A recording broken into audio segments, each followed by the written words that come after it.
During the fishing, like when you're going out fishing, they tell everybody at home, be quiet, be quiet. We're going to talk to the fish, and if they hear you make a noise, they're going to get scared of us. So as they go to the fish boats, you know, the old Indian customs, they talk to one another. And then when they're watching, you watch the light there, you be sitting right in the middle there, watching under the fire, and they talk to the fish in Indian there. I was tell this fella in the back there, a little bit out, hold it. And then they talk to the fish there, and pretty soon it's in the boat. You know, that's all Indian style.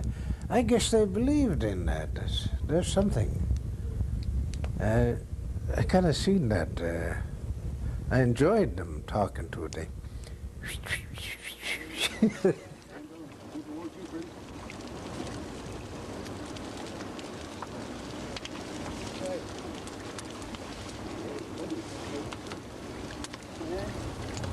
For generations, Ts'akw'm has been a way of our people.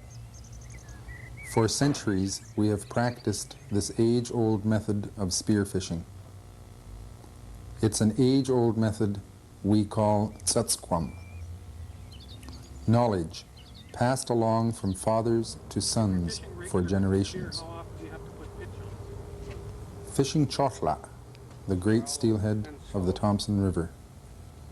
Today, young people are continuing this tradition, learning the ways of our ancestors. It takes a lifetime to understand and learn the ways of the great steelhead, to know the river, its movement, and its moods. It takes knowledge passed down to find the pitch pine, to make the spear, to construct the boat, and to spear this great chotla. When they come out, they generally have a good color right through the winter till spawning time about, and they turn kind of a reddish black on the side. But as a rule, they hang it through here, it's all silvery red. They have a big red stripe down the side there. Very noticeable on the big ones. You get a good sized stripe on it. Just like the rainbow trout, I guess it is. And they're spotted just like the rainbow trout. Very same thing.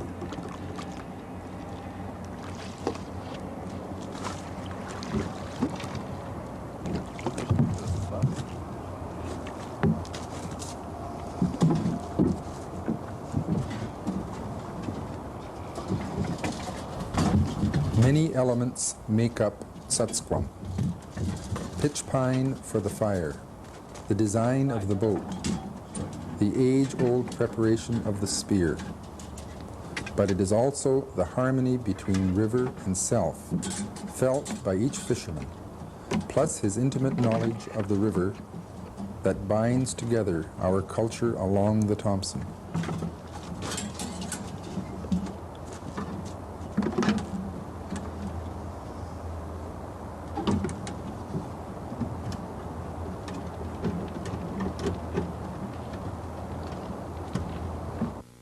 When I'd watch him, he'd be laying right there and you'd miss him. Holy smoke, he's going to beat hell.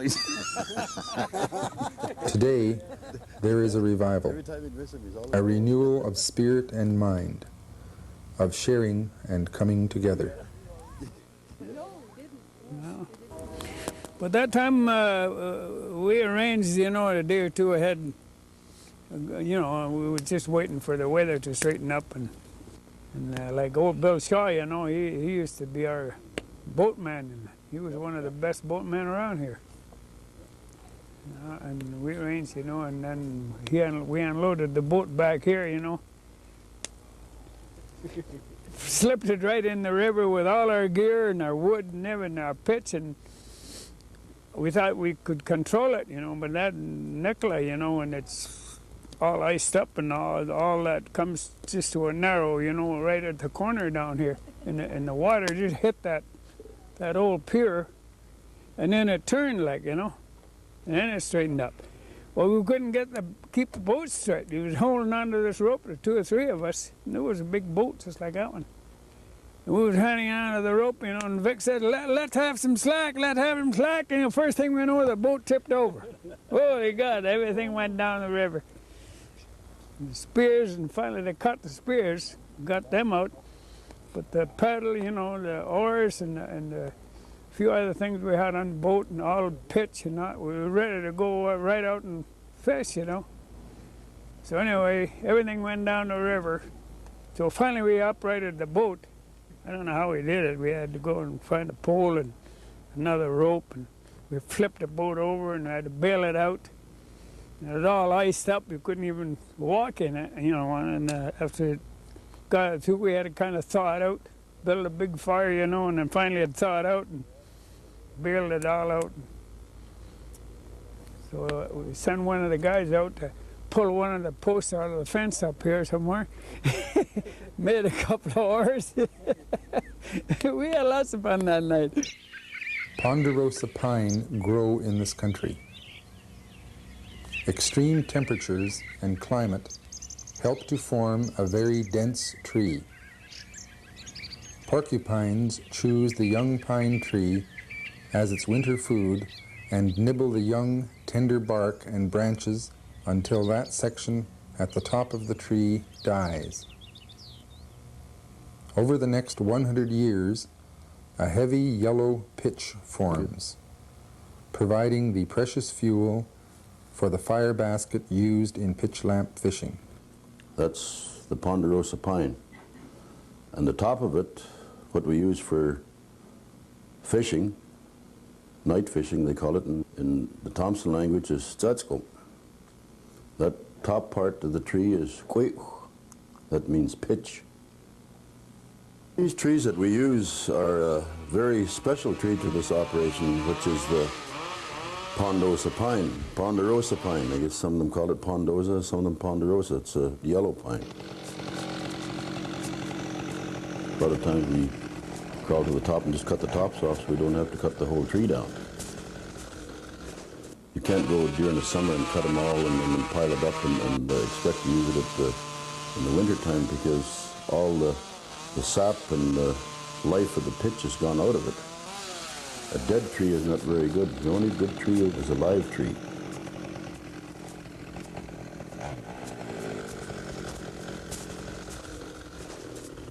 Okay, this is what we use for our spears. This is the pitch off the yellow pine. And we don't only use it for spears, they use it for medicine. And they use it for patching up the bottom of the boats as well. It seems to stand more punishment than the rest of this. In the Thompson language, the Indians call it set.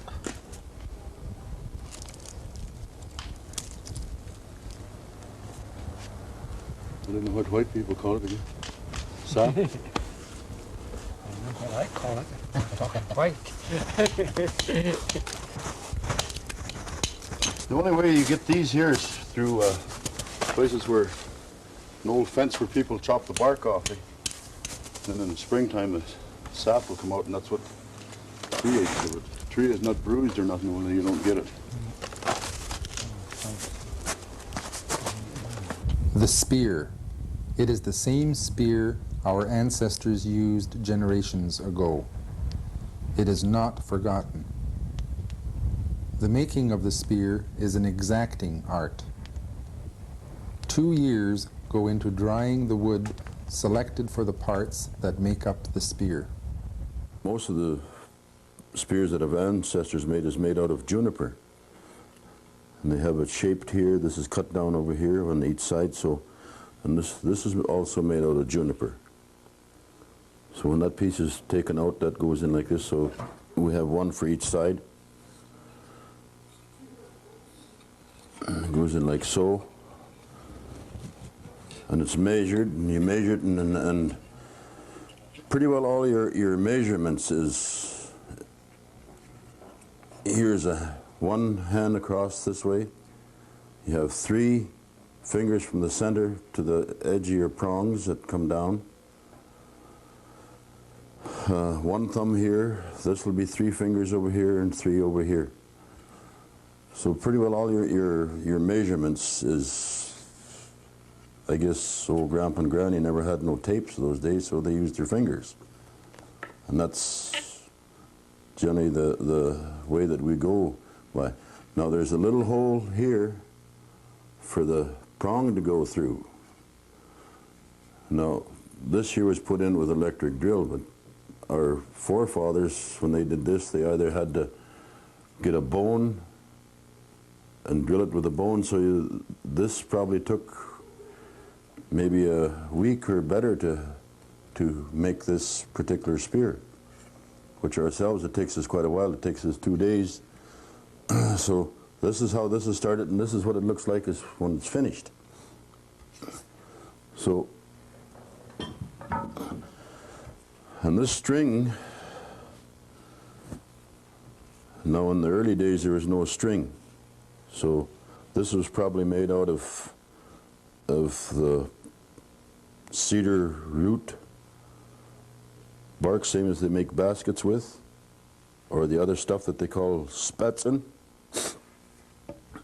So here, this here is what this looks like now. See, there's 1 hand across this way, there's a thumb here, there's 3 fingers here, and 3 here.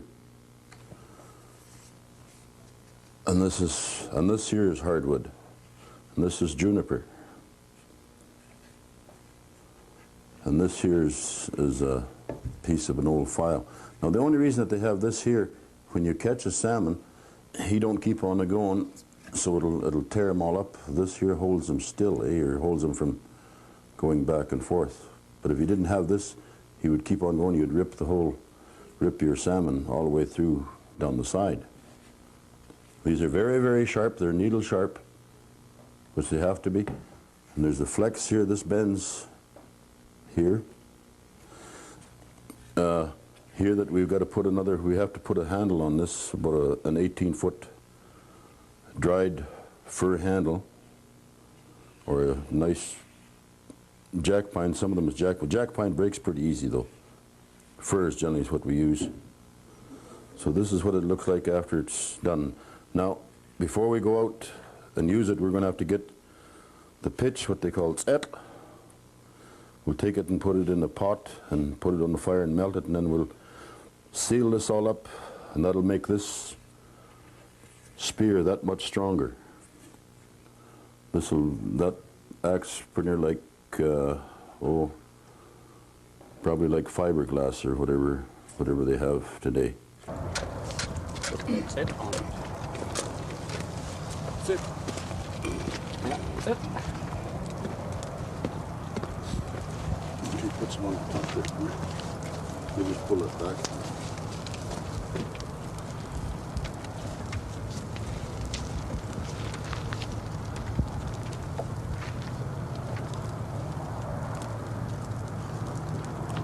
We've tried lots of other things to make this work, and this is the only method that we can come up with it. Well, I guess our ancestors came up with that, but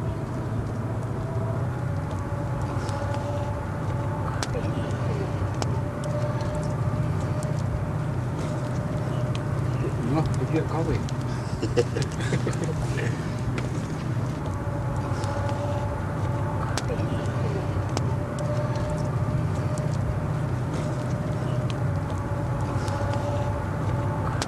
now what do we have to do now? We'll just take this here and warm it up, and then all the pitch will mold right into the string. right into the string itself, eh? Show it. See how that molds in there now? All that's it, you see?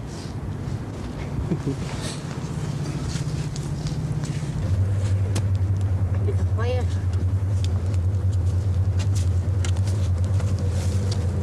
Without the pitch on here, the string stretches, eh? So you'll see when we put it on there how it tightens up.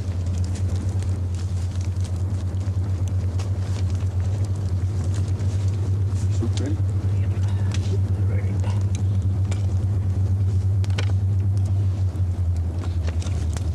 Stick inside.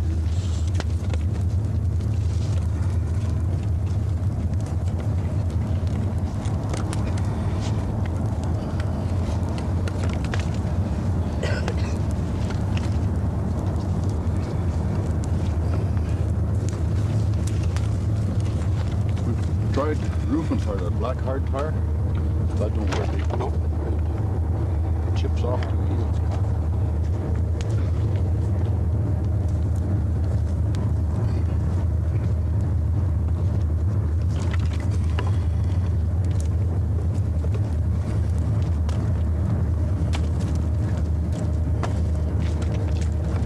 To prepare one of these here, it takes approximately about 2 days to make this part itself.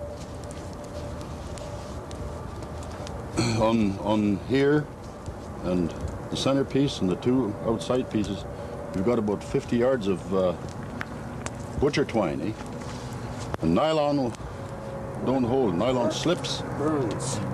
and then it melts when it gets hot. So this is why we got to use this cotton string. This here now, I'm going to have to burn this here and get it dark, because if it's light and you put it in the water, the fish will see it. See the dangers coming.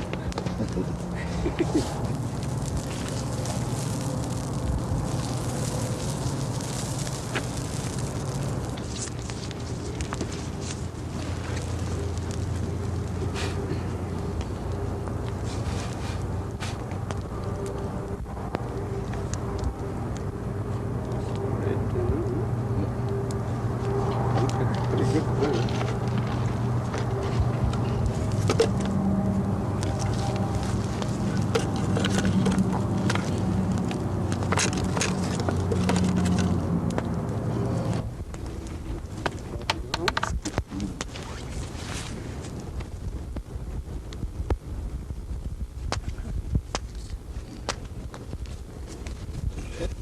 Another, when you spear fish, you put your end of your spear in the water about 6 inches. See? So when there's a fish down there, you move it over towards the fish, and you hold this hand here like a guide. It's like if you're shooting food, and you get back here as far as you can. You go down. If you hold it out of the water and you jab it, the water splashes, then you can't see the fish anymore.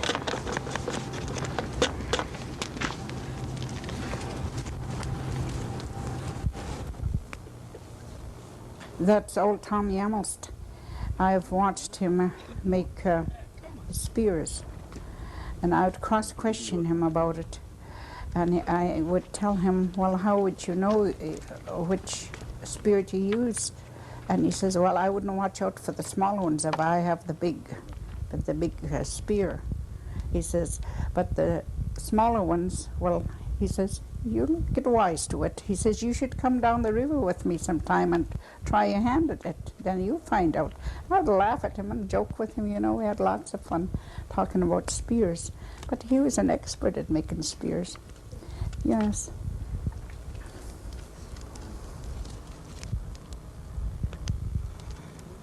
The spear itself, you start having different sizes. You see one small fish and you have about 10 spears. You run over and grab one spear. Hey, that's a little one. Give me that little spear. Eh? You know?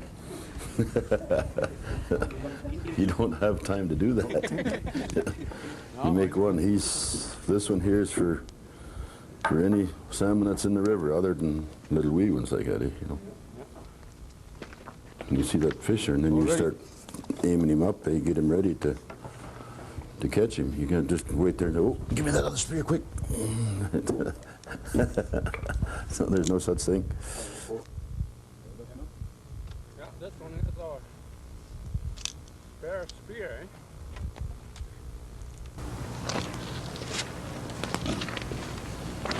In other woods, you can't do that. You can't put it like that. You could jab them in the rocks. And one fellow make one out of steel that only lasted about two jabs in the river, and it all fell apart. What's It was welded, eh? What's going to bring that over yesterday, and never did. Still laying behind that we hopped. So I guess we'll go down the river. It's not close to the boat, so I'm not carrying too far. Huh? We'll go down there and see if we can keep the sparrow.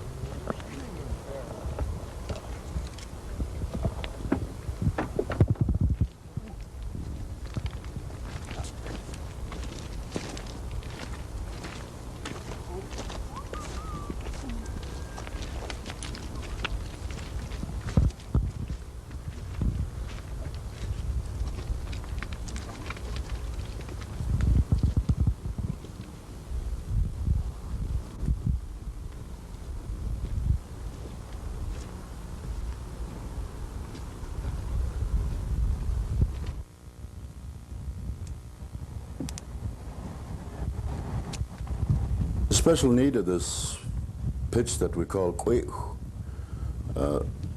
in the use of night fishing is what we call Ts'akw'm. That's the only type of light, the only type of fuel that will make light that you can see into the water, into a depth. And if the water is clear, you could probably see it in a depth of about 20 feet.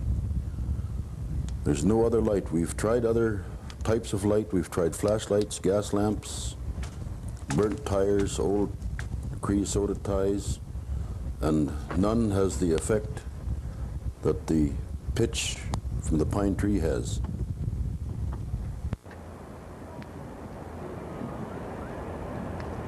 Indian name for steelhead is chawla. Yeah, chawla. That's their name for it. And as soon as the Indians heard, well, we're going to go to spear chawla, well, they knew they would be ready for it because they just loved that chawla. It is, especially if you haven't tasted salmon for a while. It's worth tying into.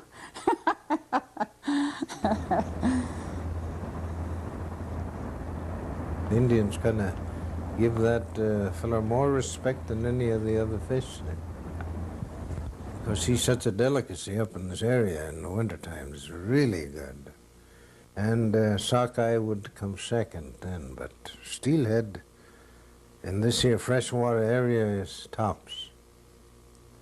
Oh, he's strong. And when they go out, you know, at nighttime, they all talk. They seem to plan ahead of time, well, 2-3 days, like Percy and them. We're going fishing, yes, we'll all go fishing certain time. They watch that weather fairly. If it gets too warm, they don't go out at all. But if it's cold, I'd say about around 0, it's a good time to fish. When it gets too cold, it's not very not nice at all. The ice forms on the handles, and you pull that out, you're nothing but ice. You always have to have, in the wintertime, a little bit of woolen mitts. The old buckskins were no good. They'd have a fire, and every time they'd come in, they'd take that ice off, you see, the fire, and they'd drift again. That's winter fishing. As with the changing seasons, the Thompson River also changes, revealing new shorelines, boulders, and rapids not present the season before. With these changes also come the unexpected dangers that the fishermen come to know and to respect. Too much north wind or too much south wind, and then it puts riffles on the water you can't see. Then if it gets too cold, your water, the river steams. The fog comes off it and you can't see. Then at nights, if the moon is out, you can't see.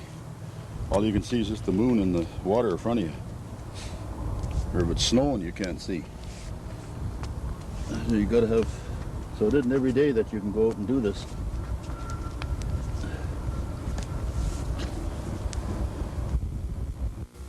As the winter days get colder, Ts'akw'm moves closer to shore. It is now that the fishermen set out, preparing their boat and spear, cutting the pitch pine to make the fire, and locating these special places of the Ts'akw'm from knowledge passed down from grandfathers and fathers. As important as these special places are, so is the time of night. Steelhead lay still just after dark for a short time, stirring soon after to continue their nightlife. So spearing the steelhead is a timely activity, where not only skills, but also intimate knowledge is needed. You spit too much snuff in there last night. Ts'akw'm are just like deer. Once you spook them up, they're gone. And if you don't catch them the first time, you're pretty lucky to catch them the second drift. But the steelhead, they have their special places where they stay, so they don't stay all over the river. And these special places are places that they haven't been there in the last few years. They've been there for the day of my grandfather and my father and myself, and until it gets ruined, why, that's where they're going to be, in those certain areas.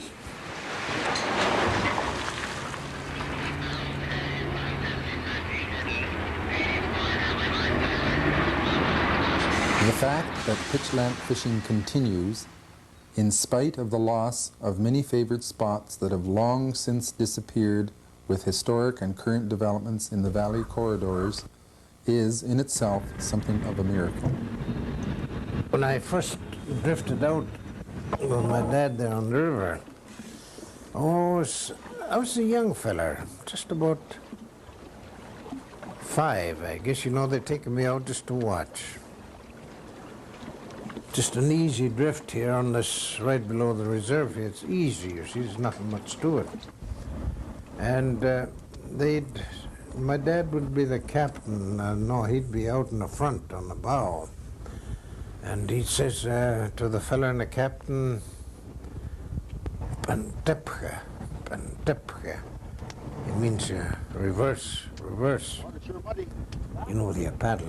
Then they talk and say, "Oh, retreat, still, still." And they're fishing into deep water then, you see. Pretty soon you'd see him there just moving his hand down, and they strike, and up it comes. The fish comes, you see. It's quite a thing to watch them. And then they finish the drift. They say, "Wait, tacht, we're going across." And they get certain up. No, wait, quote. We're going to drift downstream, you see. And he'd say to the white man, he'd say, "Go ahead a little bit."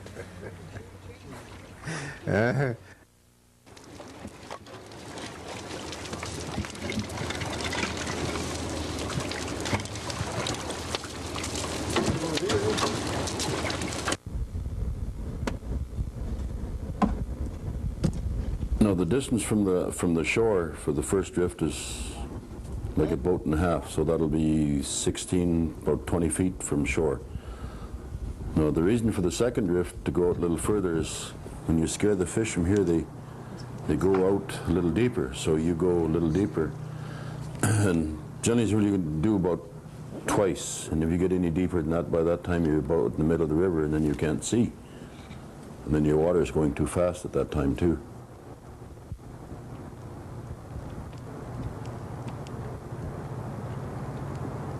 The only time that we travel with the bow first is when we're moving from one place to another and floating down the river. We go bow first. They call that in Indian, when you put the boat crossways,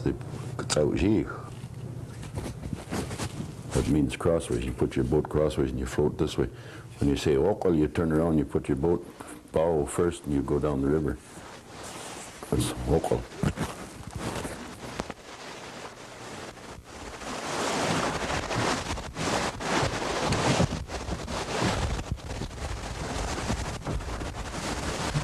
Good. Doing fine.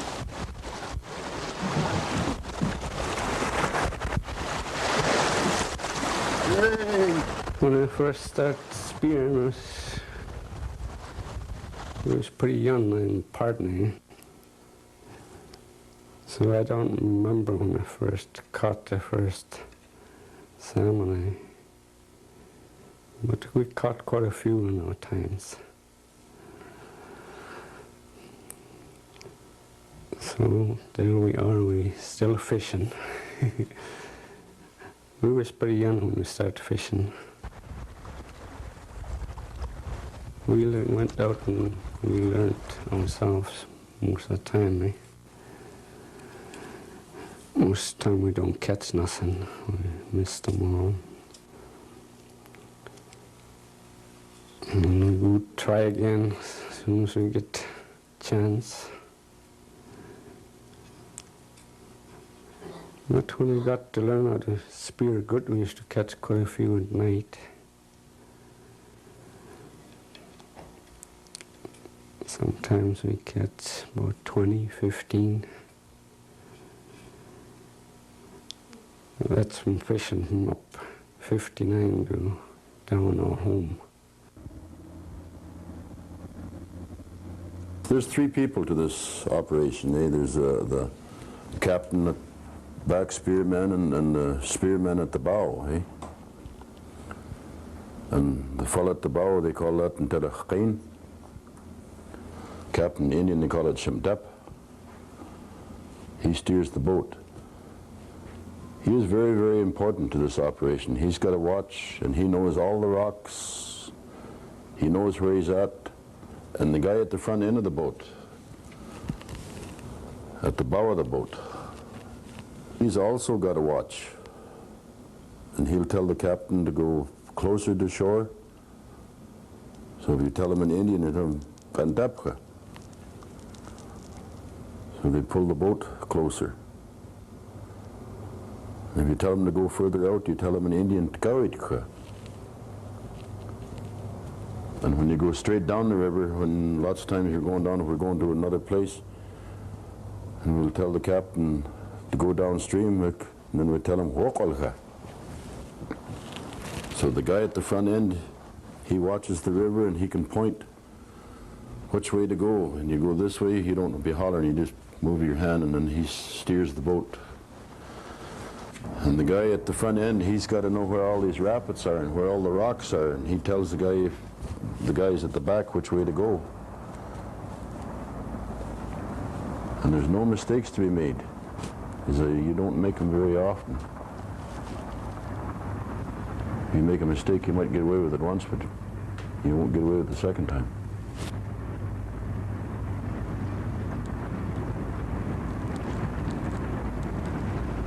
In the winter time, after they go out spearing, and of course during the winter they go quite often because steelhead was their main dish. You know, they had nothing else for the Indians, not unless they had some dried salmon. But a lot of them, that wasn't to be. But steelhead was their main dish in the winter if they can get out and spear it. Yes. But that's the way I seen it, that they had to have a feast after they had the catch, you know, the salmon catch. They just loved every bit of it. I think the only thing you would see on a plate was the bones. Yeah, that's right. They were so glad to get a taste of this steelhead. Of course, steelhead was plentiful them years. When we all first started this, when we were kids, we followed our grandfathers and uncles and dads, and like I say, there was only three was the ones that were allowed in the boat, and then Every now and again they let us in as to make fire, keep the fire going in the baskets, and we would watch how things were done. And that was the best way to learn, is to go with them.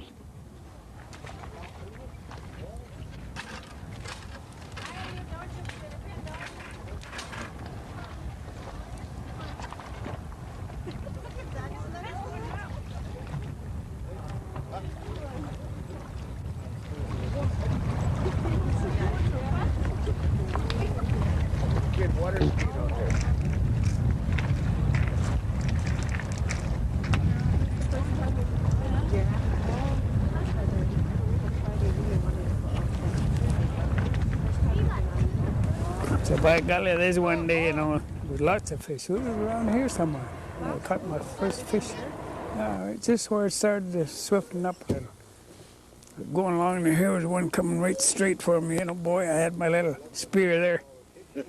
Bang! You know, I got him. Boy, I didn't know what to do, you know. Didn't know whether I should bring him up or leave him down there. I had quite a time getting him on the boat, you know. I think, who the heck was the captain? Little George, you know. I think he was the captain that time. So he reached over, you know, one hand he grabs, you know, and now he said you can take it off the spear. I didn't know how. So they had to show me, you know. You do this, you know, grab your spear there, and well, after a while I found out. It was simple, but first time was a tough time. Yeah, that was the hardest.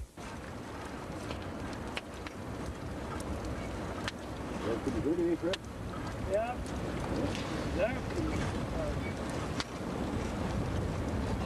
If you notice down there, especially in the spring of the year, there's quite a fall on the other side, the CNR side. And sometimes you see the steelhead, they just jump. Now they jump 5-6 feet, and they just enjoy that. And the way they play there, you know, you see them, they can really jump.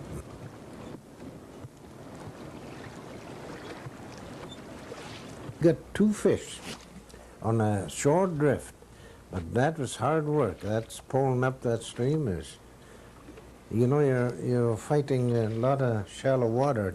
It's not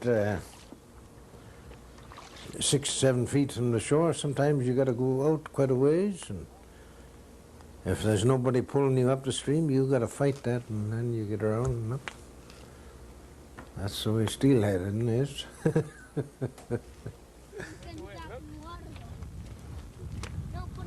Like what we've done here, you make a date, and then this day comes, everybody gathers around, and they tell each other. One party would say, well, I'll bring the pitch, another party will bring some wood, and somebody will bring food, and on this day we'll meet at Nkemci'nemux at Spences Bridge. Nkemci'nemux, that's the Nicola, mouth of the Nicola.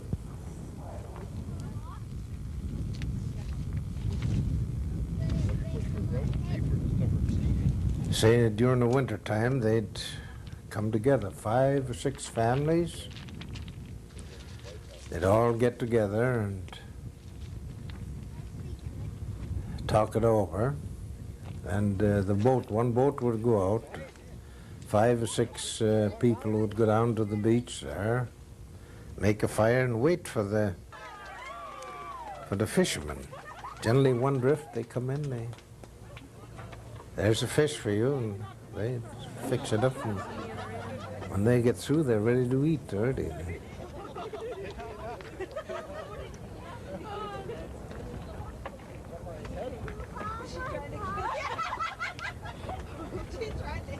That's the way they did, the old timers.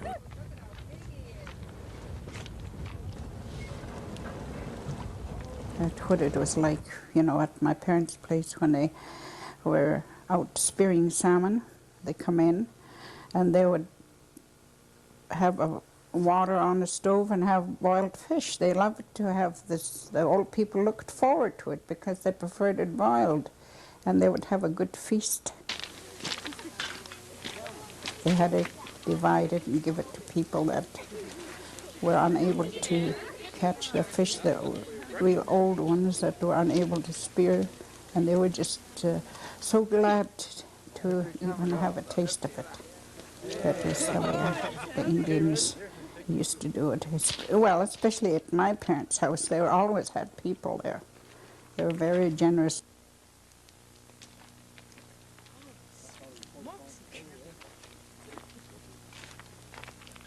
They didn't give it all to one person, or the one person just didn't take it all. They made sure everybody else had some. That's the way I seen it.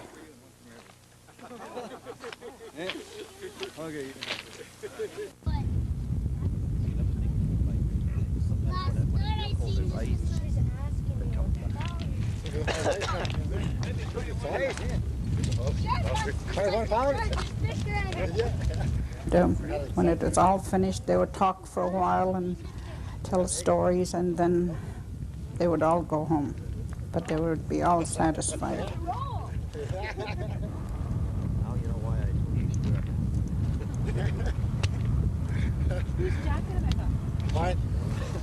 As if time had stood still, Ts'akw'm, a way of our people, continues today.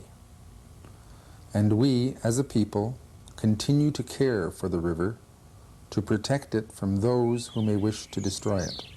We got about 7 or 8 in this one little drift here the first time I went out. And they're all prime fish, really good. That's my first, that's about 1918, that winter, I guess toward the spring. That was the first time I went out.